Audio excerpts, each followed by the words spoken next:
రాత్రి 9 గంటలు అవుతుంది. భర్త ఆఫీసు నుండి ఇంటికి వస్తాడు.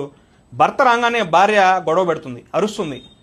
భర్త ఏమో అన్నం పెట్టి అంటాడు, నేను బెటర్ నువ్వు వెళ్ళి తిను, నాకు నిద్ర వస్తుంది అంటుంది. భార్య రాత్రి అంతా భర్తతో గొడవ పడుతూనే ఉంటుంది. కానీ భర్త ఏమీ అనడు, పడుకో ఉంటాడు. పొద్దున్నే లేవగానే భర్త నేను ఆఫీస్కి వెళ్ళాలి, టిఫిన్ పెట్టు అని భార్యతో అంటాడు. భార్య నీతో నేను ఏగలేకపోతాను, నువ్వు చచ్చిపోయినా బాగుందని చెప్పి శాపనార్థాలు పెడుతుంది. ఆ రోజు భార్య పిల్లల్ని స్కూల్ నుండి తీసుకొస్తూ ఉంటే తన ఇంటి ముందు చాలా మంది మనుషులు నిలబడి ఉంటారు.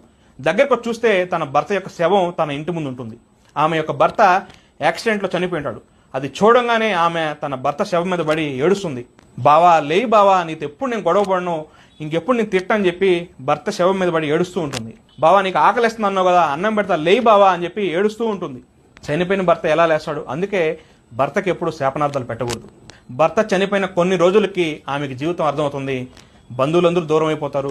సమాజంలో కొంతమంది ఆమె వైపు చెడు దృష్టితో చూస్తారు. కొన్ని రోజులకి ఆమె ఉన్న ఇల్లు కూడా లాగేసుకుంటారు. ఆమె రోడ్డున పడుతుంది. అప్పుడు ఆమెకి భర్త విలువ తెలిసి వస్తుంది. చాలా మంది భార్యలకి భర్త యొక్క విలువ తెలియదు. అందుకే భర్తతో ఎప్పుడు గొడవ పడుతుంటారు, శాపనార్థాలు పెడుతుంటారు. ఉన్నప్పుడు విలువ తెలుసుకొని కలిసి ఉండండి. ఏదైనా చిన్న గొడవలు ఉంటే సర్దుకుపోవాలి. ఒక అమ్మాయికి భర్త ఉన్నప్పుడు విలువ, తను లేనప్పుడు అంత విలువ సమాజం ఇవ్వదు.